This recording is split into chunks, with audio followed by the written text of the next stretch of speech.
Mesdames, Messieurs, je vous souhaite la bienvenue à ce webinaire. Je m'appelle Antoine, je travaille dans l'équipe marketing d'Ecolearn et je serai le modérateur de ce rendez-vous. Nous nous retrouvons en cette fin de matinée pour un webinaire, vous le voyez, autour du thème le volet social et sociétal, fil rouge de la transition écologique. En effet, la transition écologique est souvent perçue et souvent présentée sous le prisme environnemental, sous le prisme des ressources, et nous pensons qu'elle recèle des dimensions également sociales et sociétales qui sont essentielles pour traiter la question.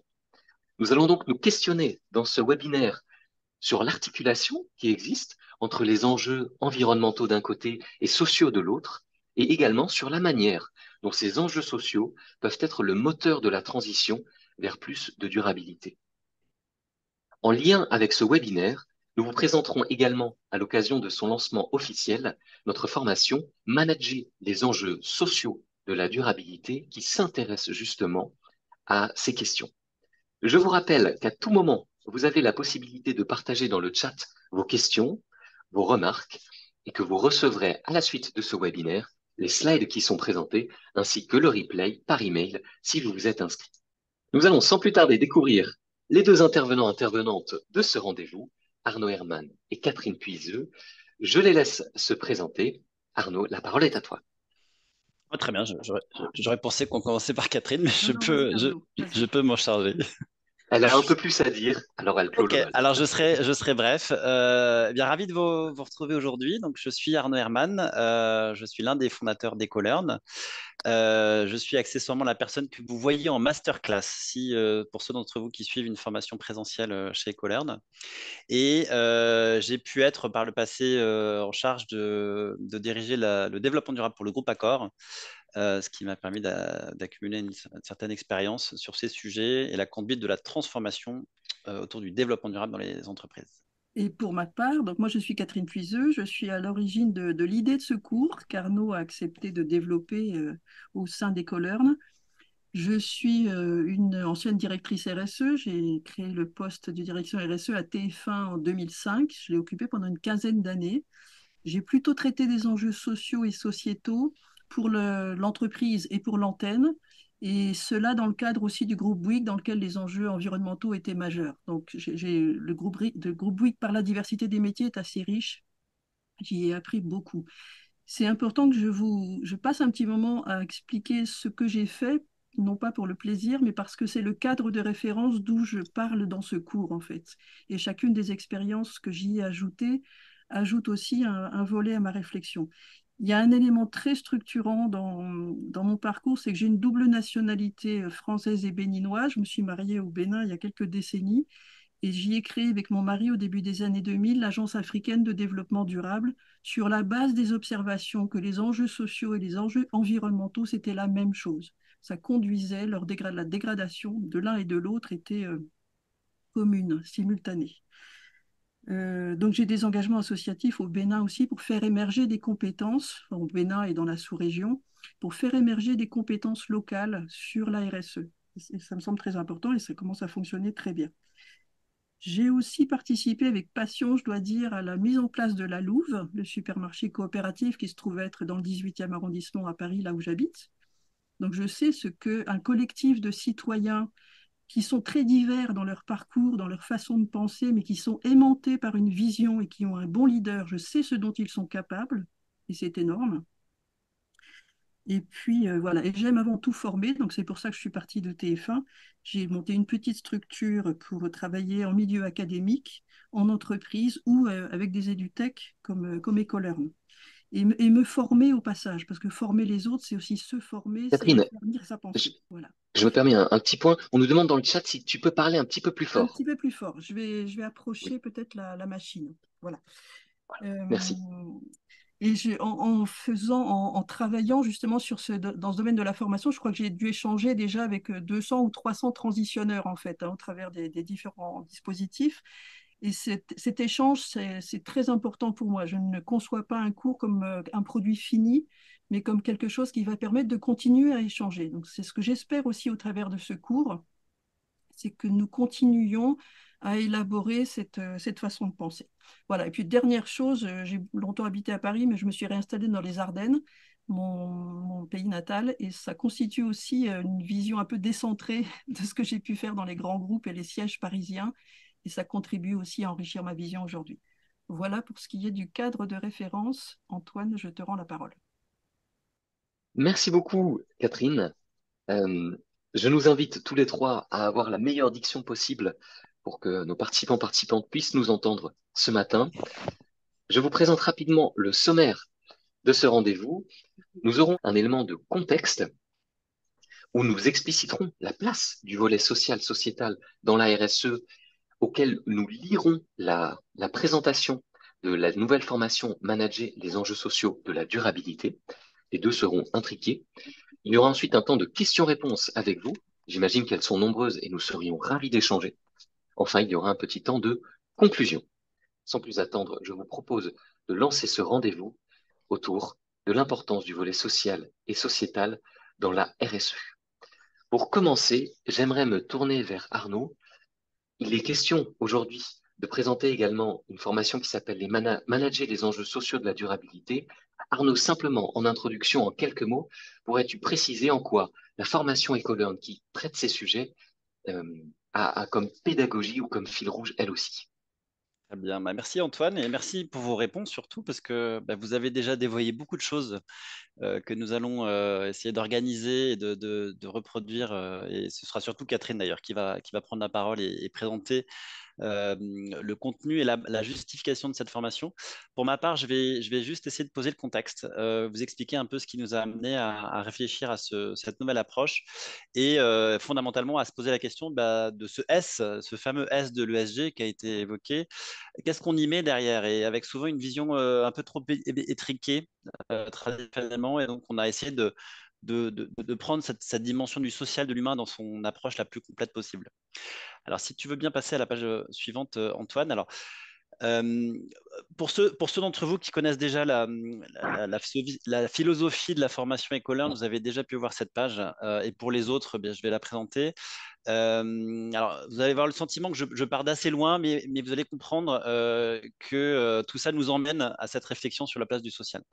Donc, fondamentalement, chez Ecolearn, donc, on propose des formations au développement durable pour tous les métiers de l'entreprise et tous les acteurs de l'entreprise.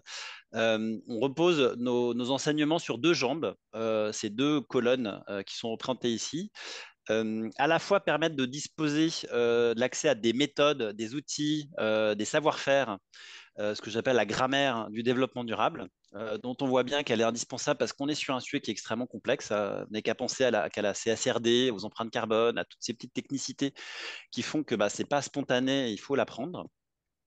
Tout en maîtrisant accessoirement la culture générale parce qu'on est sur un sujet qui est nouveau. Donc ça, ce sont des éléments qui sont bien balisés et on en voit certains qui émergent dans les dimensions sociales, là, on peut en reparler. Mais on estime que cet aspect opérationnel n'est pas suffisant, qu'on est sur un sujet de vision, de transformation de la façon dont l'entreprise se comporte et doit agir. Et donc, il y a la nécessité d'être à la fois les deux mains dans le cambouis et d'agir au quotidien, mais être capable d'avoir une vision très hélicoptère, très haute, très élevée par rapport au fonctionnement d'entreprise, de façon à pouvoir se projeter sur l'avenir, de façon à réfléchir et à penser un fonctionnement nouveau de l'entreprise selon les préceptes de ce qu'est la durabilité appliquée à l'entreprise, sachant que la finalité doit être celle de conduire une transformation d'un nouveau projet, on va dire du business as usual, vers une économie réconciliée avec les enjeux de développement durable. Alors, pourquoi je vous parle de ça et quel lien va-t-on pouvoir faire avec ce fameux S de l'ESG? Eh bien, pour une raison simple, c'est que quand on observe en fait ces différentes compétences et les enjeux de mise en œuvre du développement durable dans l'entreprise aujourd'hui, on s'aperçoit aujourd'hui qu'on est dans une forme de paradoxe où au final, on a beaucoup de leviers à nos dispositions et qui sont maîtrisés. En termes opérationnels, en fait, on connaît voilà, les principales méthodes qui sont nécessaires. Si on s'attarde sur les éléments financiers, on s'aperçoit en fait que les capitaux sont disponibles pour engranger la transformation. Les technologies, même si on parle de ça, sont quand même assez élaborées aujourd'hui et nous permettent d'envisager un monde avec moins de carbone, etc. Et pour autant, on voit que cette transformation, elle met beaucoup de temps à s'engager dans l'entreprise. Et la raison très fondamentale qui fait que cette transformation a du mal à cranter, à se mettre en œuvre, c'est précisément pour la dimension du facteur humain. En fait, on s'aperçoit aujourd'hui qu'il y a une forme de résistance individuelle et collective qui émerge, qui se manifeste dans la nécessité d'envisager une autre voie, un autre possible, et de trouver une approche qui permette de réconcilier le fonctionnement de nos sociétés et le fonctionnement de nos entreprises avec les enjeux de développement durable, et que ce facteur humain est un élément fondamental qu'il va falloir appréhender, accompagner pour permettre d'enclencher cette transformation. Et donc, pour nous, le S de l'ESG, bah, c'est vraiment cette capacité à mobiliser le facteur humain dans le projet de la durabilité. Et donc, s'il fallait le décortiquer, ce facteur humain, ce S, je dirais qu'il revêt en fait plusieurs formes. Alors, traditionnellement, on associe au S les différentes thématiques de la composante sociale, donc la diversité, l'inclusion, le bien-être au travail, etc. Le respect des droits de l'homme, c'est fondamental, qu'on voit beaucoup notamment quand on se préoccupe de la chaîne de valeur. Le social n'étant pas que les collaborateurs de l'entreprise, mais c'est toutes les personnes qui contribuent au projet de l'entreprise aussi dans sa chaîne de valeur en amont et en aval. Et donc, ça, c'est un prérequis, c'est-à-dire on peut pas engager un projet de transformation si on ne respecte pas l'individu dans toutes ces différentes dimensions. Mais c'est une vision qui me semble assez restrictive de l'enjeu humain, de l'enjeu social du projet de développement durable, parce qu'en réalité, il faut aussi enclencher une nouvelle attitude, une nouvelle relation aux individus, que ce soit dans une approche individuelle ou collective. Donc ça soulève la question de la gouvernance. Et donc, on a un peu de G dans le S. Comment impliquer les parties prenantes individuelles de l'entreprise et de sa chaîne de valeur dans la transformation, et notamment les collaborateurs, et comment faire en sorte que les collaborateurs soient en mesure de réfléchir et de peser sur la décision stratégique de l'entreprise. Ça va soulever la question qui a été pointée dans les questions de la répartition de la valeur. Et donc, comment faire en sorte que le projet de l'entreprise, qui est un projet qui doit assurer une profitabilité, eh bien, comment cette profitabilité peut être répartie équitablement entre toutes les parties intéressées à l'entreprise, pas simplement les actionnaires, mais aussi les collaborateurs et aussi les personnes de la chaîne de valeur qui permettent la réalisation des activités de l'entreprise. Ça pose aussi la question de l'adaptation des personnes et de la capacité à entraîner la transformation. Donc, ça pose des questions de change management, de, de valeur, de reconnaissance, de sens. Et accessoirement de compétences, parce qu'on on le sait, beaucoup de métiers vont devoir évoluer, certains vont disparaître, certains vont émerger, et il va falloir être capable d'accompagner les personnes pour qu'elles s'adaptent à une nouvelle économie, à des nouveaux métiers, et qu'elles puissent trouver leur place dans cette nouvelle économie. Et puis fondamentalement, c'est la dernière dimension que Catherine évoquera. Euh, Quand l'entreprise se charge d'un projet de durabilité, ça interpelle sa place dans la société. Ça l'interpelle comme acteur politique au sens grec historique du terme, comme acteur de la cité. Et donc, ça fait remonter la nécessité pour l'entreprise de se positionner dans son rôle vis-à-vis du territoire, vis-à-vis des acteurs de la société. Et donc, ça fait réémerger la nécessité de clarifier le rôle politique, le rôle sociétal de l'entreprise. Donc le S de l'ESG, pour nous, c'est tout ça. Donc c'est bien plus que les dimensions traditionnelles des thématiques qu'on lui a octroyées par le passé, mais ça vient plonger dans ces différentes strates sur lesquelles Catherine reviendra en détail juste après. Alors si on passe très vite sur la slide d'après, je serai beaucoup plus bref. Pour vous rappeler que, voilà, qu'on a chez Ecolern un champ de formation assez large qui ont vocation à couvrir des thématiques. Alors bien sûr, on n'a pas représenté les formations fondamentales qu'on a sur la RSE, qui existent évidemment, mais on a étendu nos formations sur des thématiques comme le climat ou sur des métiers comme métier d'achat, d'acheteur, métier d'ingénierie. Et puis, donc, on lance cette formation sociale qui est en réalité une formation un peu hybride, parce que c'est pas qu'une formation pour les fonctions RH. même si c'est une cible clé pour nous, puisque les acteurs des ressources humaines vont devenir des acteurs absolument critiques dans la capacité à conduire la transformation durable et à emmener les collaborateurs dans ces préoccupations. Et c'est d'ailleurs des équipes qui sont déjà en charge d'appréhender beaucoup des thématiques sociales comme la diversité, par exemple. Mais ce n'est pas qu'une formation destinée au RH, ce n'est pas qu'une formation qui va vous permettre de cocher les cases sur les différentes préoccupations sociales au sens traditionnel et différentes thématiques, comme je l'évoquais. C'est vraiment une formation qui va permettre d'appréhender toute la place du facteur humain dans la transformation, dans le projet de transformation autour du développement durable. Donc, c'est un peu, si vous voulez, regarder le projet de transformation d'entreprise durable avec l'angle, les lunettes plutôt, de la question humaine dans ce projet. Voilà, j'en ai déjà dit beaucoup, mais maintenant je laisse à Catherine la primeur de rentrer dans le détail et d'expliquer par le menu quelles sont toutes les étapes que nous avons réunies dans ce projet de formation qui navigue au gré de ces différentes facettes de l'humain. Merci beaucoup, Arnaud. J'aurais toujours du mal de dire les choses mieux que toi. C'est très gentil. Pour toute ta modestie. Donc, je partage évidemment tout à fait. On a conçu le syllabus ensemble au départ avec Arnaud, de toute façon, hein, même si je l'ai développé ensuite. Ce cours, pour moi, bien sûr qu'il vise à outiller la montée en compétence sur les sujets sociaux et sociétaux. Mais ce n'est pas que cela son objectif. C'est effectivement de faire comprendre comment ces sujets-là sont peut-être le levier majeur de la transformation. J'ai des regrets. Parfois, j'enseigne dans le Master 2 à Cergy-Pontoise. J'ai à peu près 26 étudiants, dont 25 arrivent avec l'idée qu'on va parler de l'ISO 14001 et sur l'environnement spécifiquement.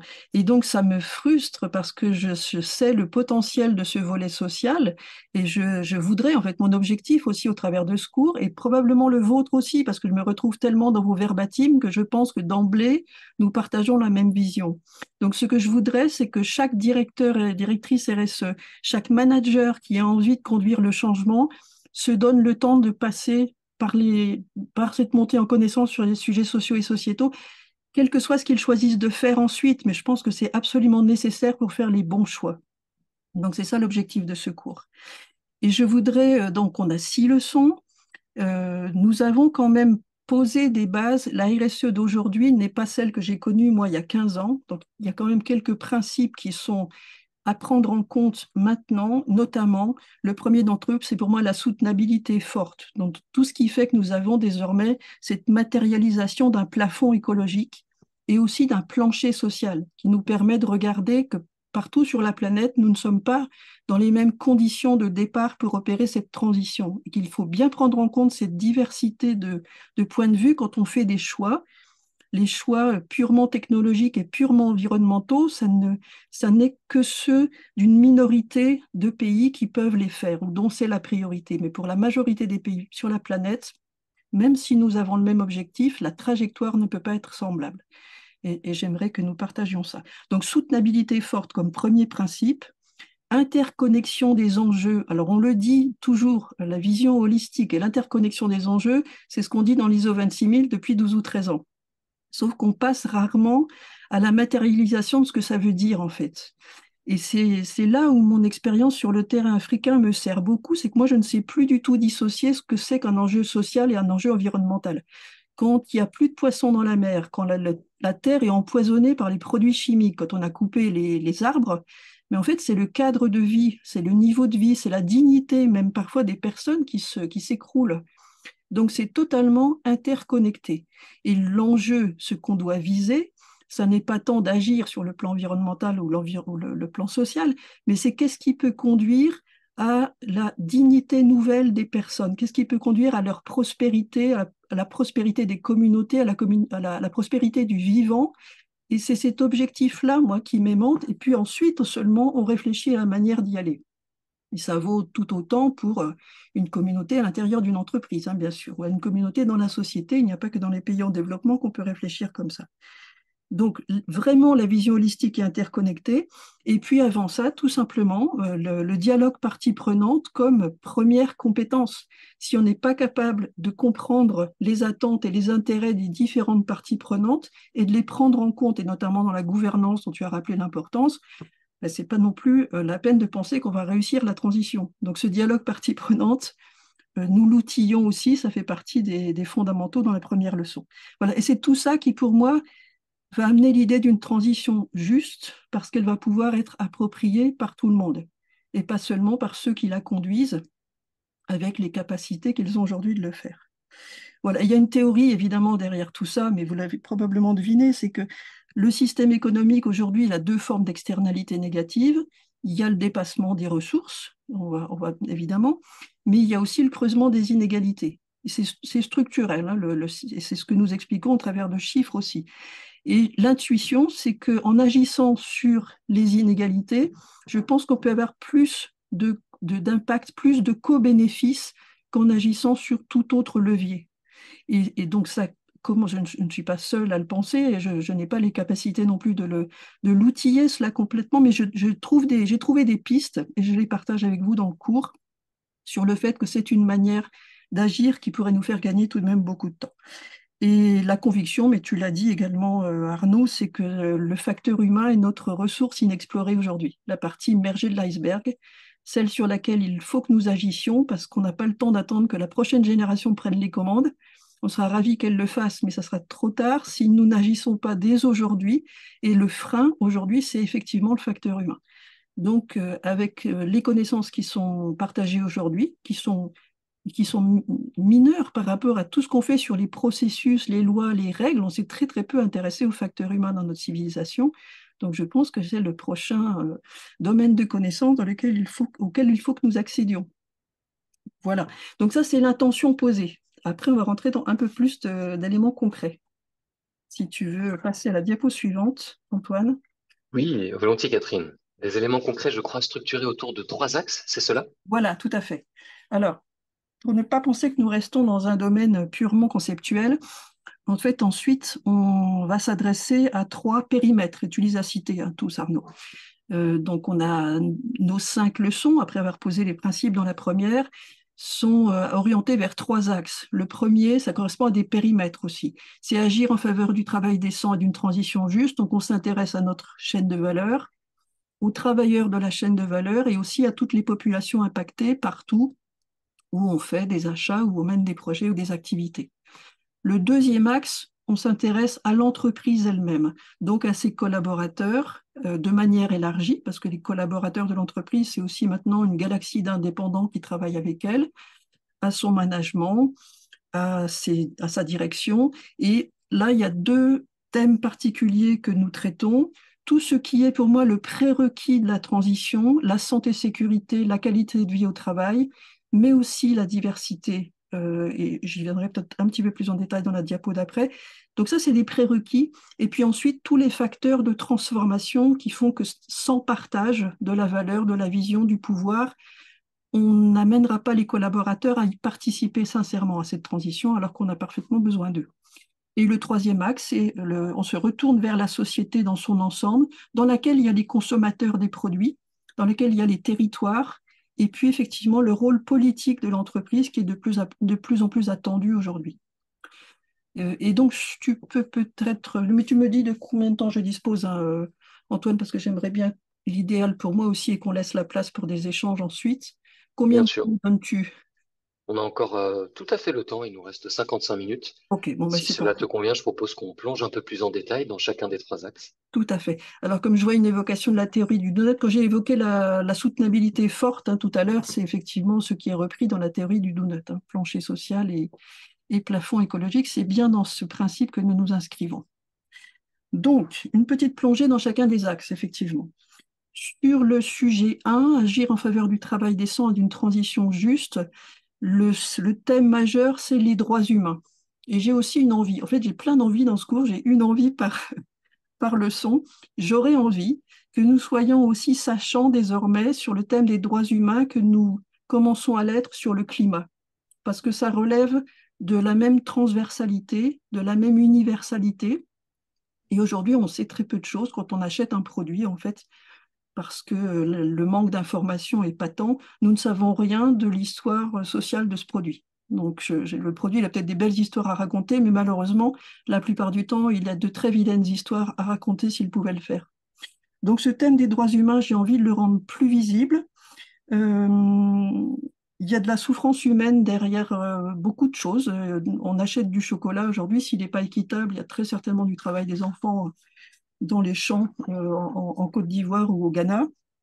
Donc c'est anormal que nous y soyons aujourd'hui insensibles. Ce n'est pas de notre faute parce qu'on ne sait pas, mais c'est en même temps anormal. Donc, il y a des outils pour ça. Le devoir de vigilance a quand même fait beaucoup pour lever l'intérêt des entreprises sur ce sujet-là, mais c'est dommage qu'on ne doive y aller qu'avec le bâton. Euh, et on se rend compte au fil du temps que seule l'arrivée d'une juridiction contraignante, d'outils juridiques contraignants, font bouger les entreprises. C'est vraiment dommage. Sur le climat, on a réussi par la taxonomie environnementale, par exemple, à constituer une forme d'alignement entre l'intérêt des investisseurs, l'intérêt des entreprises et finalement une nouvelle orientation des business models qui peut amener du bénéfice pour tout le monde. Bon, pour les droits humains, ça ne se présente pas de la même façon. La taxonomie sociale n'est pas sortie du tunnel. Pour celles et ceux qui ont tout suivi dans les prospectives de la Commission européenne, il y a eu un projet de taxonomie sociale équivalent à la taxonomie environnementale. C'était trop compliqué, elle ne sortira pas du tunnel. Donc c'est bien dommage. Faisons sans cela, l'ONU travaille à un cadre contraignant sur les droits humains.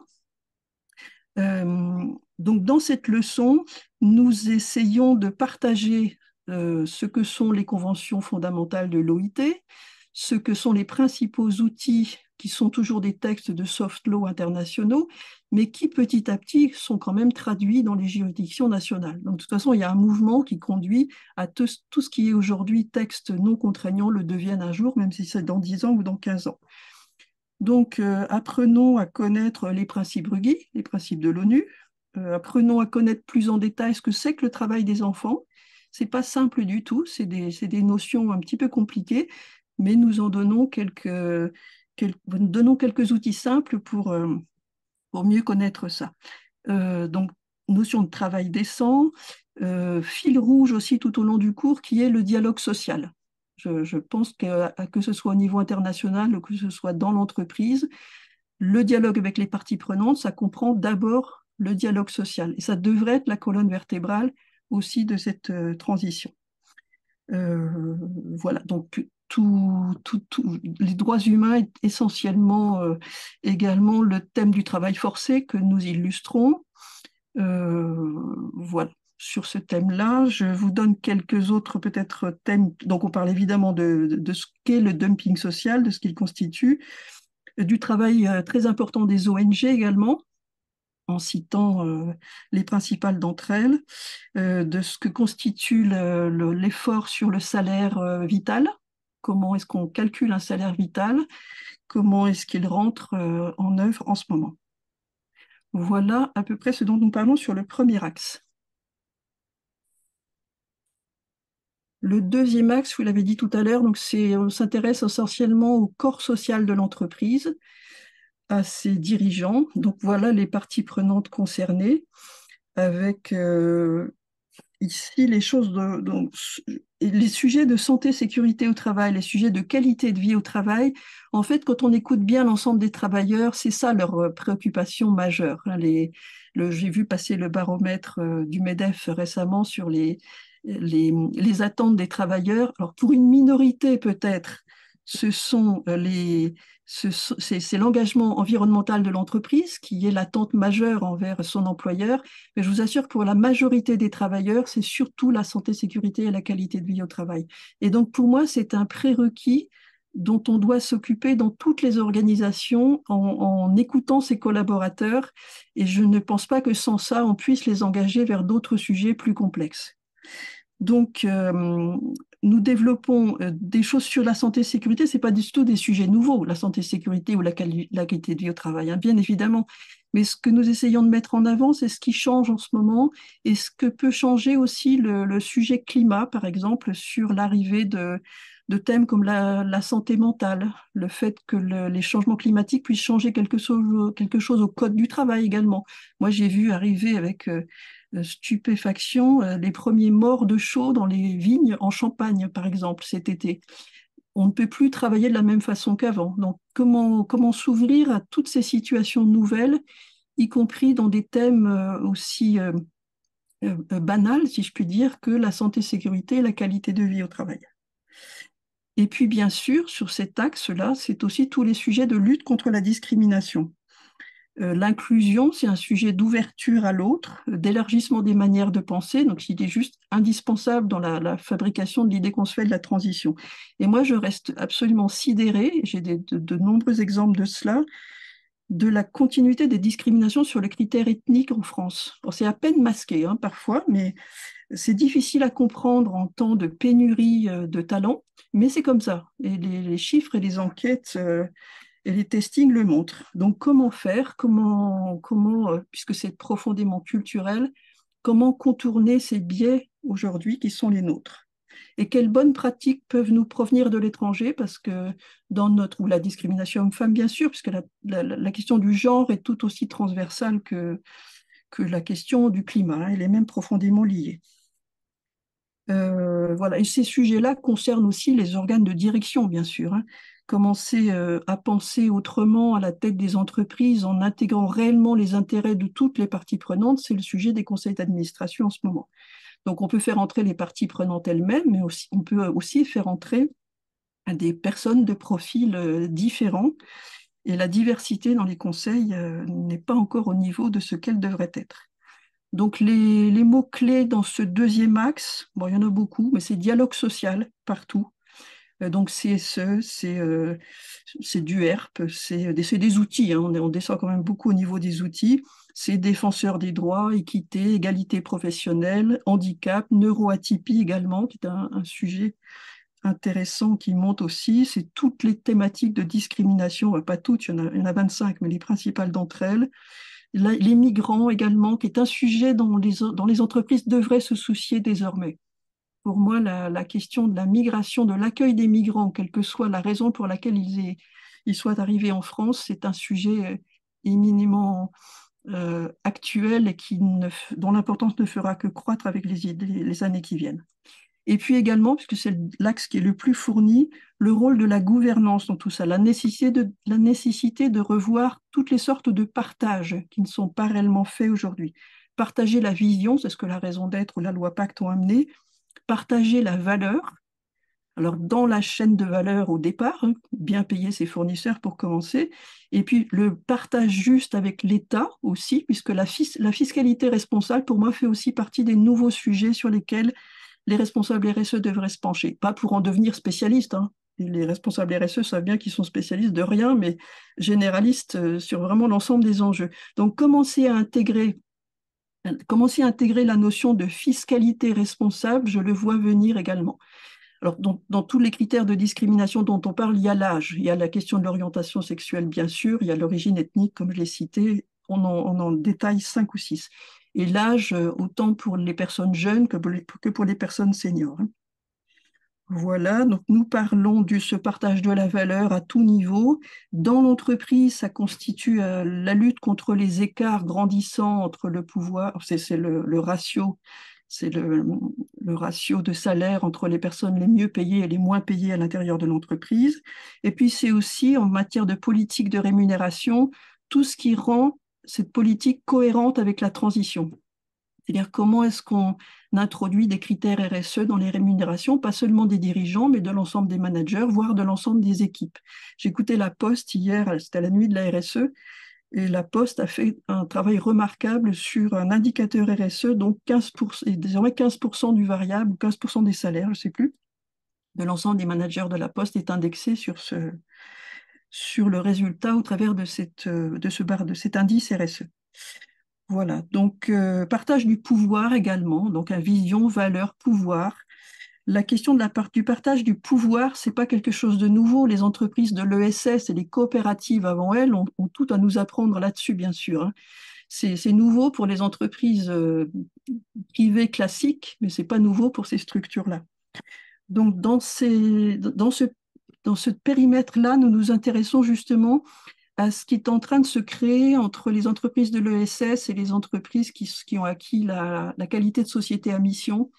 Au sein du mouvement Impact France, par exemple, on voit bien ces frontières ou ces bords qui commencent à se fondre avec aussi quelques dissensions entre les tenants d'une vision pure et dure de l'économie sociale et solidaire, et puis les autres qui veulent ouvrir l'ensemble enfin, qui veulent ouvrir cette perspective de devenir une entreprise durable pour n'importe quelle structure. Donc, nous explorons tout cela. Donc, ça rejoint le thème très souvent porté par Arnaud de ce qu'est une entreprise durable, bien sûr, en soi. Et puis, tout cela ne va pas sans un nouveau management, sans réfléchir à ce que sont les relations interpersonnelles à l'intérieur de l'entreprise. Donc, ce nouveau management, il a aussi pas mal d'expérimentations ont été menées avec les entreprises agiles. Donc, nous en tenons compte, nous parlons aussi des retours d'expérience de tout ce que cela a été. Et nous terminons aussi sur la question du leadership, parce que horizontaliser les processus de décision, ça n'exonère pas l'entreprise d'avoir un leadership de qualité, même bien au contraire. Et plus que jamais, le rôle du leadership est absolument majeur. Et donc, quelques mots-clés ici sont la loi Pacte, la loi Hamon, les sociétés à mission, la codétermination, qui veut dire quelque chose plus en Allemagne que chez nous, mais nous expliquons de quoi il est question, le dialogue actionnarial également, le nouveau management, le leadership durable, etc. Voilà pour ce deuxième axe. Et le Nous passons troisième, au troisième. Arnaud, voilà. Donc l'axe tourné vers la société, pour moi, c'est d'abord vers les consommateurs. Je pense que les produits et les services que vendent les entreprises, c'est quand même leur première responsabilité avant tout. Et il y avait aux universités du mouvement Impact France, justement, un débat intéressant sur le fait que une grande entreprise qui travaille dans le secteur du vêtement, par exemple, qui ne se soucie pas spécialement de son empreinte dans ce secteur assez dévastateur en termes de droits humains et d'environnement, est-ce qu'elle doit être félicitée parce qu'elle offre beaucoup de postes d'alternance en France? Où doit être mis l'accent? Bon, pour moi, il n'y a pas de doute, et c'est plutôt ce qui ressortait aussi de l'avis de la salle, c'est que la première préoccupation d'une entreprise, c'est d'abord ce qu'elle fabrique, l'utilité des produits, l'accessibilité des produits, et effectivement, ensuite, le processus par lequel elle les fait est important. Mais tout de même, il y a une réinterrogation sur l'utilité des produits par rapport aux réels besoins qui doit bien être partagé par l'ensemble des entreprises, et je suis sûre que ça viendra. Voilà. La question de la responsabilité territoriale monte aussi. Avec la relocalisation des entreprises en France, se pose avec plus d'acuité qu'avant leur rôle aux côtés des acteurs publics. Donc il y a beaucoup de coopérations qui s'instaurent et qui sont très intéressantes entre les collectivités territoriales, les entreprises et l'ensemble des acteurs de la société civile. Et nous en donnons pas mal d'exemples. Et je crois qu'il y a un vrai futur de l'entreprise durable sur son territoire aussi qui est en train de commencer à se définir. Voilà, les quelques mots-clés ici. Nous parlons du mécénat aussi, comment le mécénat s'articule avec la démarche RSE. Il a beaucoup à faire, le mécénat, mais il doit être considéré aussi en relation avec l'activité de l'entreprise et avec sa politique RSE. Nous traitons de la question de la mesure de l'impact, parce que ça aussi, je crois que ça s'impose, plutôt que de mener des actions finalement dans une forme d'invisibilisation des impacts réels que l'entreprise a. On commence à prioriser cette mesure d'abord de ce qui est positif et de ce qui est négatif et qui doit ensuite mener à une priorisation des actions. Donc la mesure de l'impact, elle commence à s'outiller, notamment en relation avec les objectifs de développement durable. Le PNUD a défini des outils et donc nous essayons de les partager avec vous, même s'ils sont encore un petit peu exploratoires. Voilà, Antoine, je pense que j'arrive au bout. Donc on parle mesure de l'impact, empreinte économique, tout ça se mesure, achat, emplois locaux, bien sûr. Nous parlons également médias, j'allais oublier, c'est quand même de là que je viens. L'empreinte culturelle d'un média, mon Dieu, est extrêmement importante. Quel rôle joue la publicité? Comment est-ce qu'elle doit se réinventer? J'écoutais donc hier soir la responsable RSE de Publicis qui disait que si les publicitaires ne réinventent pas leur métier, dans 10 ans, c'est terminé. Mais c'est une forme d'évidence pour tout le monde, y compris pour Publicis. Donc comment le secteur média, le secteur de la publicité se réinvente dans cet esprit que tout est culturel désormais pour opérer la transformation à partir du facteur humain. Voilà. Merci Catherine. Et il me semble qu'il y avait encore quelques éléments que tu voulais mettre en avant sur ce parcours. Bah, peut-être un petit peu plus concrètement, oui, de finalement, qu'est-ce qu'on va trouver dans le cours. Donc, on va trouver d'abord un sourcing de chacune des données, hein, puisque moi, je parle plutôt à partir de l'expérience plus que d'un savoir académique. Tous les contenus sont sourcés, donc ça, c'est des centaines de liens qui vont nous donner un travail fou pour être maintenus à jour, mais c'est pas grave, nous assumons.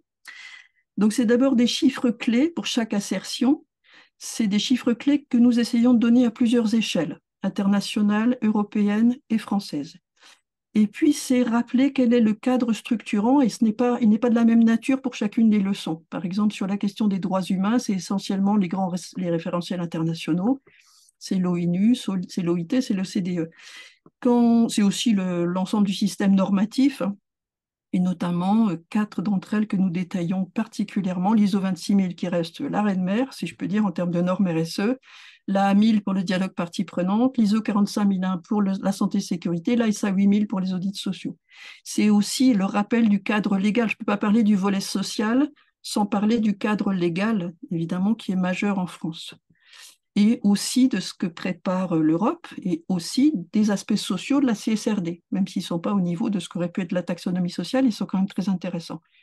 Le cadre purement français avec la loi Hamon et la loi Pacte, et puis toujours les meilleures pratiques d'entreprise pour se donner une perspective d'amélioration. Nous proposons toujours des modalités d'action sur chaque sujet, quel plan d'action. Chaque leçon se termine par un exercice pratique. Pas toujours facile à faire, mais nous avons essayé de vous les rendre assez ludiques. Donc, c'est la matérialité, c'est poursuivre un processus de due diligence, c'est traiter du DUERP. Comment est-ce qu'on fait du DUERP un vrai outil stratégique en matière de santé et sécurité? Et puis, au-delà de tous ces contenus, moi, j'espère bien que les échanges avec les apprenants aussi feront partie de la matière, que ça permettra de faire évoluer le cours. J'y crois profondément que tout ça, c'est plus un travail de co-construction qu'un savoir descendant qui se présenterait d'une manière intangible. Je pense que ça va évoluer, ce cours, et je veux bien rendre la parole à Arnaud sur ce sujet. Alors, Le, Arnaud, oui, le micro est coupé. Pardon. suspense. Je voulais pas faire de bruit. Oui, merci Catherine. Alors, je pense que vous avez pris conscience du caractère, alors j'ose pas dire encyclopédique, mais assez profond des différents savoirs qui ont été agglomérés, réunis par Catherine et je pense enfin, j'espère qu'on a réussi à vous décrire que c'était vraiment voilà, une vision très très large de la dimension humaine et sociale de cette question du développement durable. Alors pour conclure sur des aspects plus pratico-pratiques, je crois, Antoine, on a une dernière page qui récapitule les modalités plus opérationnelles de cette formation qui vous a été présentée en détail par Catherine. Alors, il s'agit d'une formation digitale, si c'était nécessaire de le rappeler, c'est-à-dire que vous allez suivre cette formation en ligne. Donc, le principe pour ceux d'entre vous qui ne connaissent pas les classes numériques d'Ecolearn, c'est que vous allez être réunis par cohorte numérique avec les dates qui sont indiquées. Donc, la première étant dans un peu moins d'un mois. Et donc, on vous réunit avec une date de début, une date de fin programmée. Et vous avez accès au contenu échelonné selon les différentes leçons qui ont été présentées par Catherine. Alors, les leçons se subdivisent en modules, avec systématiquement un module pratique d'exercice qui clôture chaque leçon. Mais vous n'êtes pas seul, dans la mesure où vous avez régulièrement disséminé tout au long de ce parcours numérique des points d'étape en synchrone, c'est-à-dire en face à face. Alors vous êtes à distance, c'est par des visios, mais ça permet de faire des points réguliers, d'échanger et de prolonger les discussions et puis d'accéder à des nouveaux outils, des nouvelles animations qui viennent agrémenter ce parcours digital. Que dire de plus? Donc, vous avez les indications tarifaires et une estimation de la durée, sachant que c'est une estimation assez moyenne, sachant que nos formations sont conçues pour être avec des leviers d'approfondissement continu, c'est-à-dire que on a un parcours de formation minimum qui dure effectivement autour de 25 heures, mais dans chacun des modules, vous allez trouver des sources d'approfondissement complémentaires qui peuvent assez facilement multiplier par deux, voire trois la durée totale de formation, mais c'est totalement volontaire, donc c'est à vous de déterminer le temps que vous voulez y passer par rapport à vos sources curiosité. Je crois que j'ai à peu près tout dit. Donc, vous aurez les liens accessibles depuis la présentation qui vous sera envoyée après le webinaire. Et vous pourrez retrouver toutes les informations sur notre site internet. Et nos équipes se tiennent prêtes pour vous informer et vous inscrire à l'une des sessions qui sont présentées ici. Est-ce que j'ai oublié quelque chose, Catherine? Je ne crois pas. Non, non, c'est très bien, Arnaud. Je pense que moi, ça m'intéresserait de savoir si j'ai oublié quelque chose, d'abord. Je, je pense que lorsque vous avez énoncé l'ensemble des thèmes au début qui vous intéressaient ou à quoi vous reliez les sujets sociaux et sociétaux, ben, on a à peu près couvert tout ça. Il peut y avoir des trous dans la raquette néanmoins. Puis après, il y a la manière de le traiter qui peut aussi prêter à contribution de votre part, hein. Peut-être que c'est peut-être trop sensible. Je ne sais pas. Je serais très intéressée puisque c'est assez exploratoire tout de même ce que nous avons mené là avec Arnaud. Je ne crois pas qu'il y ait une autre formation quelque part qui aborde le sujet de cette manière. Mm. Je rejoins Catherine sur ce point. Je pense que c'est pour ceux d'entre vous qui connaissent bien le sujet du développement durable ou des RH, on a vraiment fait l'effort de porter une formation à la croisée de ces différentes fonctions, mais avec une appréhension, comme vous avez pu le voir, très large. Donc, pour résumer, elle s'adresse, je vous l'ai dit en introduction, assez facilement aux populations RH, mais une fonction RSE peut être tout à fait intéressée pour approfondir ses points de vue, tout comme des dirigeants d'entreprise, des représentants des syndicats et toutes les personnes qui sont au cœur de la transformation avec une appétence forte à la dimension humaine. Hmm. Peut-être que j'ai un petit, je crois qu'on avait prévu d'en parler, mais pourquoi les RH tout de même? Pourquoi aujourd'hui focaliser autant mon attention vers les RH? Parce que je pense que la balle est dans leur camp, en fait, désormais, en coordination avec les équipes RSE, hein. Mais pour moi, tout ce qu'on vient d'évoquer là, il y a une part qui est dévolue aux directions des ressources humaines. Si on parle du dialogue social, qu'on doit bien sûr élargir à l'enjeu environnemental maintenant, hein, avec la loi Pacte, pardon, avec la loi Climat et Résilience, le sujet environnemental entre dans le champ du dialogue social notamment, hein. La mesure de l'impact social, oui, nous en parlons également. Je réponds à une petite question dans le chat. Donc, dialogue social élargi avec les ressources humaines. Le plan de vigilance, logiquement, sur les droits humains, surtout si l'entreprise a des filiales à l'étranger, ça doit se faire avec les DRH aussi. Qualité de vie, santé, sécurité, bien évidemment, mais aussi tous les thèmes d'inclusion. C'est parfois même entièrement porté par les RH. L'attractivité de la marque employeur au travers de la RSE quand même prend de plus en plus de sens. Donc il faut développer ça avec les équipes. Et puis de manière générale, il y a une acculturation à faire de 100% des équipes de l'entreprise, hein, et ensuite d'intégration des sujets RSE dans chacun des métiers et jusqu'à la direction. Donc tout ça, pour les DRH aujourd'hui, c'est nécessairement des plans de gestion d'évolution des compétences à 5 ou 10 ans, en fonction de l'importance de la transition écologique pour l'entreprise, mais je ne peux pas imaginer qu'il y ait quelque part des DRH qui ne soient pas concernés par cette nécessité de compréhension des sujets RSE par à peu près tout le monde. Donc voilà, donc très important pour moi la coopération RH-RSE. Pour répondre à Carole, donc oui, j'ai essayé de présenter ce qu'est l'ESS aujourd'hui, ce que sont aussi les débats qui la traversent, ce qu'est aujourd'hui, ce qui sous-tend la révision de la loi Hamon, puisqu'on est en train de revoir comment elle pourrait évoluer, et puis aussi comment sujet de l'ESS, puisque ça m'intéresse aussi beaucoup à chaque fois, c'est de considérer comment le passage à l'échelle européenne se fait. Donc on est aussi au niveau de l'Europe en train de réfléchir à ce que peut être une économie sociale et solidaire bien définie à l'échelle européenne. Et je vous rappelle à quel point c'est important de bien la définir parce que c'est ça qui va permettre peut-être de pouvoir définir une fiscalité qui va être différenciée selon que l'on saura que cette entreprise appartient à l'économie sociale et solidaire ou non. Voilà, donc au travers de l'économie sociale et solidaire, en fait, j'essaye de détailler aussi toutes les manières pour une organisation d'être contributive à la société. Il y a les sociétés privées et les efforts qu'elles font aujourd'hui, mais il y a une galaxie d'organisations qui se sont déjà emparées de la question, notamment dans le secteur de l'économie sociale et solidaire. Les mutuelles, par exemple, y compris des entreprises de très, très grande taille, ont beaucoup de choses à nous apprendre. Donc, il y a une ouverture nécessaire des champs de la réflexion dans l'entreprise privée sur ce que sont, sur ce que savent faire déjà et les coopératives et l'ensemble des SIC et des SCOP, etc., qui ont quelques décennies d'avance sur les questions de partage du pouvoir, par exemple. Carole a l'air d'être alignée avec ta réponse, Catherine. Merci beaucoup. Est-ce qu'il y a d'autres questions que vous souhaiteriez soulever, que ce soit sur le contenu du cours ou ce lien large entre social et environnemental qui est le fil rouge de notre rendez-vous d'aujourd'hui? Et Xavier, toujours du Mexique, vaillant à bientôt 4 heures du matin, nous écrit: comment faire de l'humain dans le monde de l'entreprise capitaliste Ouais, lié uniquement au profit? ouais, ouais. Bah, moi, c'est le cœur de la leçon, hein.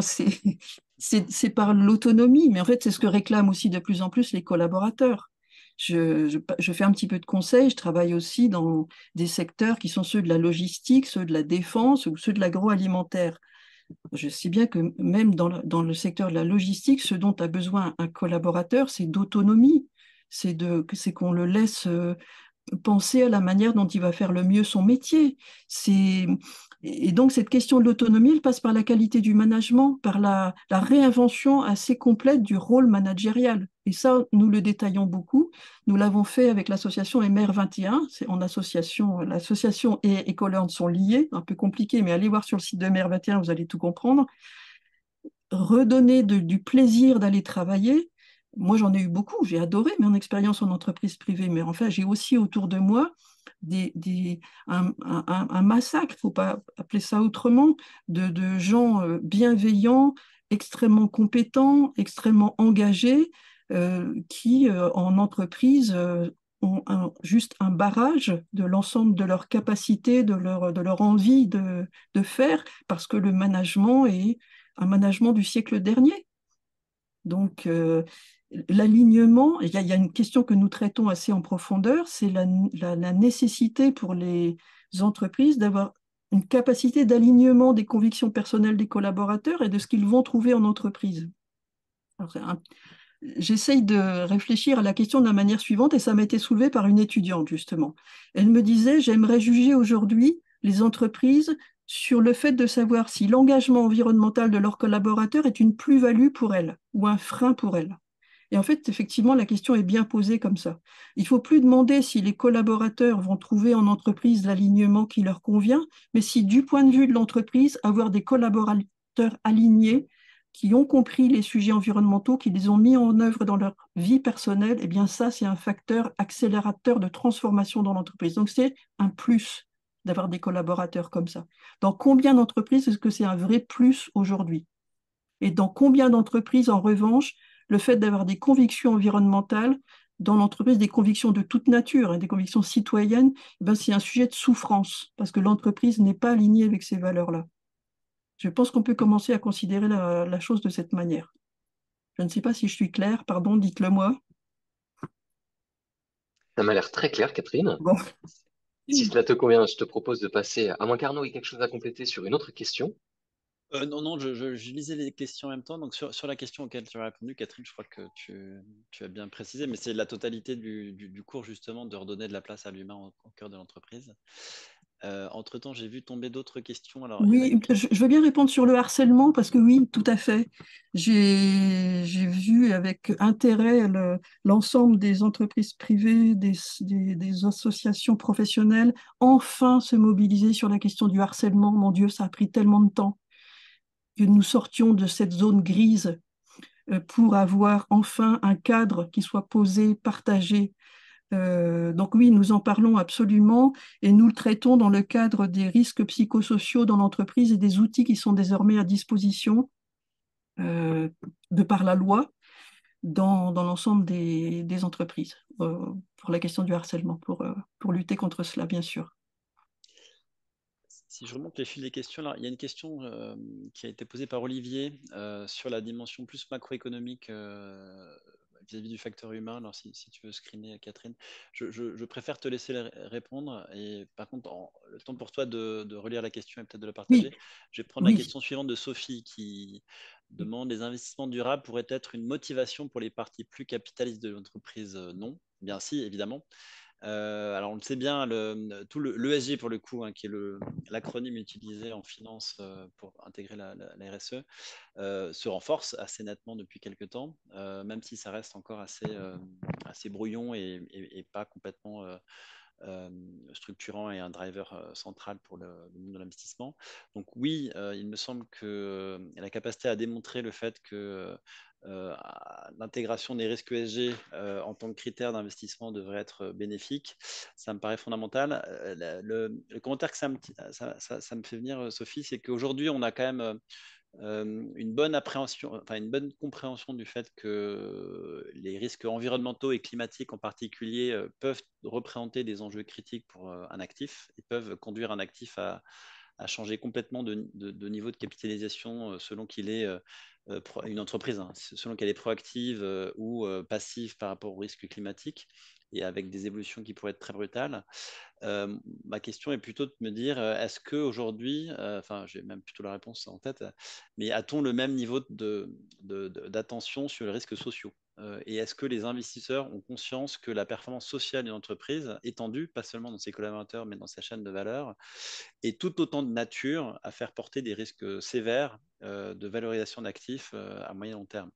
Et Catherine a balayé quelques sujets, mais la capacité de rétention et d'attraction de talents dans des secteurs qui sont aujourd'hui délaissés par beaucoup de jeunes, la capacité à former, à s'adapter, la capacité à être en mesure d'interagir avec son territoire et Catherine soulevait par exemple la question des migrants qui va être fondamentale, à trouver des relations pacifiques avec des évolutions de population. Tout ça, me semble-t-il, sont des risques qui portent sur la trajectoire de rentabilité et de performance de l'entreprise et ça me paraît indispensable aujourd'hui que les investisseurs soient capables de l'appréhender beaucoup mieux qu'elles ne le font par exemple sur le risque climatique. Je vais dire un petit mot effectivement en réponse à la question d'Olivier sur le plan macroéconomique, sur la question de la croissance de la population mondiale et de la réduction du taux de pauvreté. En fait, ces questions macroéconomiques, on les traite au départ dans les chiffres clés sur les inégalités. Et en fait, dans l'augmentation, dans le creusement des inégalités, on se rend compte de l'écart absolument prodigieux qui est en train de se faire entre les revenus des 50% de la population les plus pauvres et des 1% les plus riches. Et il y a vraiment une forme de cette courbe en éléphant, en trompe d'éléphant qui est extrêmement parlante et c'est à ça qu'il faut s'attaquer, je pense, d'abord. C'est-à-dire ce fait que non seulement la valeur créée, mais aussi le patrimoine revient à une très petite minorité pendant que l'ensemble de la population, surtout les classes moyennes, s'appauvrissent. La question de du nombre de populations, du nombre de personnes sur Terre, elle est d'abord liée tout de même sur le plan écologique à leur empreinte respective. Or, il se trouve que ce 1% de personnes extrêmement riches a une empreinte écologique absolument colossale. On arrive à des taux qui sont, aux USA notamment, je ne sais même pas comment une seule personne peut réussir à avoir une empreinte carbone pareille, par exemple. Alors qu'on reste dans des taux extrêmement bas, bien en dessous des 2 tonnes pour la majorité des personnes sur Terre. Donc je pense que cette question de la population, puisque ce qui nous pose problème, c'est la question de la prédation sur les ressources, mais il faut quand même peut-être d'abord se la poser sur la question du lien entre aujourd'hui, hein, le lien entre la richesse et l'empreinte écologique. Et pour l'instant, malheureusement, c'est totalement parallèle, c'est totalement non dissocié, y compris en France d'ailleurs. Hein. Nous, la majorité, les personnes les plus pauvres ont une empreinte écologique bien largement en dessous des 5 tonnes qui sont notre objectif à 2030, je crois. Oui. Donc, il faut se poser la question comme ça.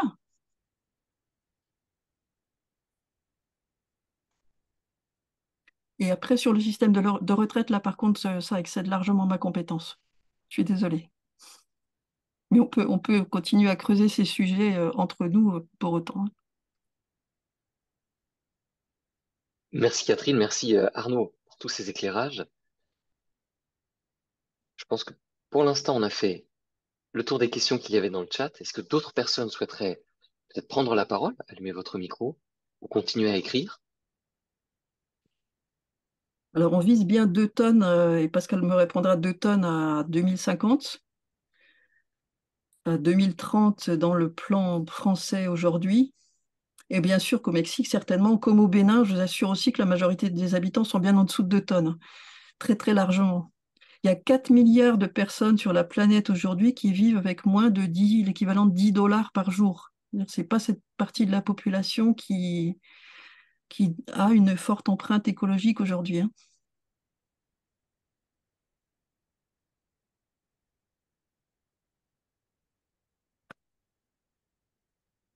Tout à fait. Merci Xavier pour votre commentaire.